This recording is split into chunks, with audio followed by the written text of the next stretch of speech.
What's going on, everyone? Welcome back to the Scale News Update. If you're not familiar with the show, this is where we talk about the news topics that happened in the scale world of RC over the past week. We've got a busy and exciting week this week, so if you normally enjoy the Scale News Update, hit the like button. Let's jump into this week's topics. First for this week, Traxxas has a new vehicle coming out in a sneaky way. We've seen this before. This is the 1920s Traxxas Sprint car, and this is a Snap-on limited edition. These are handled as exclusive items that you get only through Snap-on. So we're not gonna be able to buy this for a while, but hopefully the delay isn't too long. We've seen these limited edition cars many times in the past. The Traxxas X-Max Snap-on truck, the Ultimate Hauler, the Hot Rod, and plenty of others before that that I'm overlooking. But point is, we've seen almost all of those come to market as normal vehicles, other than I believe that special X-Max. But this one appears to be an all new platform entirely. Now, the images that I'm showing you here are images that I found on an eBay ad for one of the first ones that evidently hit the dealers or whatever, and it got listed on eBay. I think at the time of filming, it was at about $1,500. But these images show poorly some of the close-ups of what we can see here. Now, this has leaf springs, and I am a leaf spring fan. I enjoy leaf springs. I want a leaf spring car. I can say that now. But this is a rear leaf spring, probably a front transverse leaf spring, single, spring setup in the front and rear. And it's got actual functional rotational dampers. That's those little arms that you see coming out. And that's what acts as the shock itself, not the spring portion, but the actual shock. And that's what will provide the damping for the suspension. Now, it does appear that this is a solid rear axle and I-beam front axle. And I was thinking maybe they would have adapted the funny car rear axle setup, but being that this is that leaf spring setup, the clearances on that previous axle probably didn't work. So it's probably all new underneath of this. At least it's a far-fetched to say because we don't see a lot of new platforms from Traxxas, but maybe this is. The old school styling of this, including those super skinny tires all the way around, I love it. Somehow, I'll find a way to get this. If you drive one of those Snap-on trucks, send me a message and let me know what I gotta do to buy one. As with most of the Snap-on cars previously, not a lot of information that can be found just freely posted up. You don't see them listed as normal models on the website or anything like that. So up to this point, it's just a handful of these photos floating around the internet, and we'll have to see some more proper stuff here soon. I'm super excited. Love to see a new platform from Traxxas, especially one so outside of the box. It's a good year for RC already. Next, GMade has released the information on this Spider. This is the GS02F Spider. So the GS02 platform is a platform that we've seen from them before, but this does have differences between any of them that you have seen from GMade up to this point. Now, it does have a Jeep-esque, Jeep-ish, very Jeep body on top. They're going right after it. We'll see if that survives. We've seen the quickness that the Jeep marketing teams have reacted up to this point in the last year or so. So whether or not we see that same reaction to this one, hard to say. GMade is a Korean brand, not something that we see often otherwise in RC. So whether or not they can figure out their mailing address to send them that old, powerful letter, who knows? The odds on where the ball will land on that roulette spin are questionable.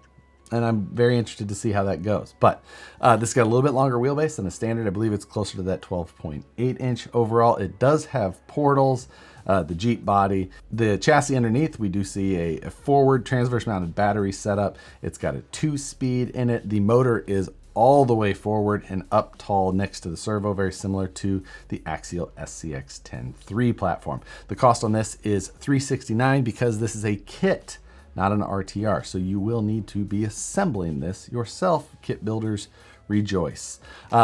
With that, the people that are interested in pre-ordering this truck, because currently it is a pre-order, it says people who pre-order in January get free balls. And the photo then actually shows the little metal pivot balls, because otherwise it looks like this kit comes with plastic pivot balls in all of the rod ends. So if you want free balls, you can pre-order now. Next, Vanquish Products released a new tire this week, and it was the Yokohama Geolandar MT. This is the first tire from Vanquish Products with the Yokohama branding on it. So see that? This is a 4.75 tire. It measures basically right at 4.75, no matter what ruler you're using. So if you like that style, the Geolandar name has been used in RC previously, but it's nice to see it back. I like the style of this one myself. The tire does come in the red compound, the same compound that's used on all of the Vanquish tires at this point. So if you're interested in that, those are available and shipping now. Along with those Yokohamas, there was also a number of other product releases from Vanquish Products. One of them being the sintered metal clamp rings for 1.9 wheels that are 0.8 inches wide. That's basically all of the Vanquish beadlocks except the KMC tanks and Method 105s. But these clamp rings are a weighted style setup, very similar to like the brass, but they're heavier than the brass ones and they're cheaper. So if you want a little bit more weight than brass would offer you and you don't want to spend as much money, you can pick up these. So those are also available now. The other parts that came in were mainly related to the VRD carbon and stance. The carbon fiber rails from the carbon are available separately now in case maybe you have a stance and you want to upgrade those frame rails, as well as just some of the other replacement parts like the sliders and whatnot. So you can check out all of those on the Vanquish Products website. Links to all of the items that we talk about today will be available below. Another new tire for this week, JConcepts released the 1.0 sized Megalithics. These are their most aggressive style tire at this point, very similar to like the Rupture, but maybe a little bit more on the scale side. They released these in two sizes, one of them being the larger 63 millimeter size that you can use on, they listed as SCX24, or you can get the smaller size for the larger scale Traxxas TRX4M. Those are a 57 millimeter tire. So two sizes, 63 and 57, whatever vehicle you may have that you want to put those on, check those out. JConcepts has them. Fine Laser Designs released some clipless body mounts for the Axial CJ7. The CJ7 has the body clip mounting that they're tucked up underneath, they're tough to get to, and you got to really clip the body in and around fender wells and a bunch of pain in the butt stuff. This takes away at least the clip part of it, so you can just snap down on there. You just still got to wiggle the body around all of the other features, but should definitely save you some time. If you're interested in this, you can pick those up on his website, which, like the others, is listed below. And speaking of the SCX-10 I released a 3D printable file for you guys with SCX-10 that used the larger 2-speed style transmission in case you want to swap to a Vanquish VFD, the standard VFD transmission from Vanquish. This is a simple file that you can download from my website, 3D print yourself, and it allows you to drop in a Vanquish VFD. I did a video on this conversion as well, in case you want to see everything that's involved. Some very basic stuff that you have to do. One little bit of trimming, a longer front drive shaft, and you're pretty much ready to go. The file is available for download, and then you 3D print it yourself. Kyosho released its first Fazer of the year, and this one is a Supercharged Chevelle from Chevrolet. The Supercharged style, we've seen them release previously. I believe that they did it on the Charger that they had.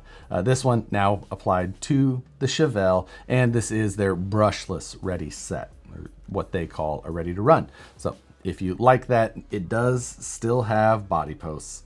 4 body pins atop of this body, which does take away from the killer styling that Kyosho does with these bodies. This year, as much as I really enjoy the Fazers, this is the year that oh man, they gotta fix that. Their cars are so close otherwise. They're so good, and they're really fun. I've got a couple of these, and just those body clips though, man, they can do better. Kyosho can do it. Next, we got full details on the Capo Ultra 4 car that we talked about a couple of weeks ago. They've got a full video out with it, and this is called the Capo Queen. The Ultra 4 Queen. There's a handful of clips and photos that they've posted, and yeah, so it's called the Queen. Some of the other photos they show of it against another backdrop says it's the hidden bro and the Queen first action. First action, I mean, that just means like the first sight of it, the reveal or whatever. I don't know what hidden bro means. Queen, obviously they were trying to go with the like King of the Hammers thing, and they decided to go with Queen. Beyond that though, the running video that they have of this thing shows a very scale look running through, not anything crazy as far as terrain goes. Very very, tame but off-road terrain. They're not really hammering on them. You can see them traction roll it a couple of times, but nothing crazy as far as beating on these. The Capo cars do look fantastic, super highly detailed, tons and tons of machined parts on them, minimal injection molded or otherwise parts. The durability and the fit and finish, those are the things that usually can be questionable on the Capos. But as far, shelf Queen, I guess Queen does fit. Maybe that they're just saying, hey, it's made for the shelf, not for the rocks. But it looks good. It looks proper. It's got very, Ultra 4 lines. And at the speed that they're driving them at, it looks like the suspension and everything is working pretty well. You can still see the realistic style steering rack, the front suspension, the details they machined, molded into whatever they're making. Looks very cool. If a Queen is in your future, you can go to the Capo website and send them an inquiry, and then they send you information that will then allow you to ask to buy it. They work in a weird way like that. Speaking of super scale, JD Models had posted up that they've got a new floor jack, new 1/10 scale floor jack. This looks just like the Pro Eagle floor jacks. If you're not familiar with those, they're kind of off-road focused. You see them in the, King of the Hammer style pits, larger wheels on them so they roll more easily through, non just concrete floors. And that's what this is modeled after. It's not Pro Eagle licensed or anything like that, but it is functional. So if you want a functional 1/10 scale jack that looks just like what you see in the off-road world commonly, I only seen this currently on Taobao, which is the Chinese marketplace, kind of eBay, Amazon type thing. And from what I can tell, the conversion, I believe that this thing's around 35 bucks. So the JD Model is the original designer, manufacturer of many of the RC 4-wheel drive items. So this could get rebranded and see it in the RC 4-wheel drive store at some time here in the near future. And maybe watch out for that in case you're looking for one. The RadioMaster MT12 is now available stateside already. So if you're looking to pick one of those up, AMain has these. And basically the exact same as what you would order direct from RadioMaster, except that the AMain one does come with batteries, I'm told. So rather than having to buy your 18650 cells separately, you can get them with the radio, which is a nice little bonus in case you don't already have them around. That RadioMaster, it's a 16 channel radio. It's 150 bucks from AMain. I'm not sure if AMain will be carrying the ELRS version and the 4-in-1 or not, but these radios are super powerful, very inexpensive in comparison, but they are a pain in the butt to figure out initially. If you go through and you're interested in watching some YouTube videos, super powerful, pretty amazing overall, but you gotta be ready to put in a little bit of time learning this goofy system. This Wednesday, 6 p.m. Pacific, 9 p.m. Eastern, come join Matt and I as I have to explain how I am now a Leaf Spring fan. It's going to be an awkward show. But last week we had Oscar on from Red Cat Racing. He was a great guest. If you didn't watch that one, go back and watch that episode. It was a great time talking to him. This week, again, I have crow to eat, and it's episode 201. Been going for a while, but that is going to do it for this week's news topics. For this week's question, last week we talked about the number of RTRs that you think you will see in 2024, whatever year it is, and then also we talked about brands that have changed hands, gone out of business, whatnot.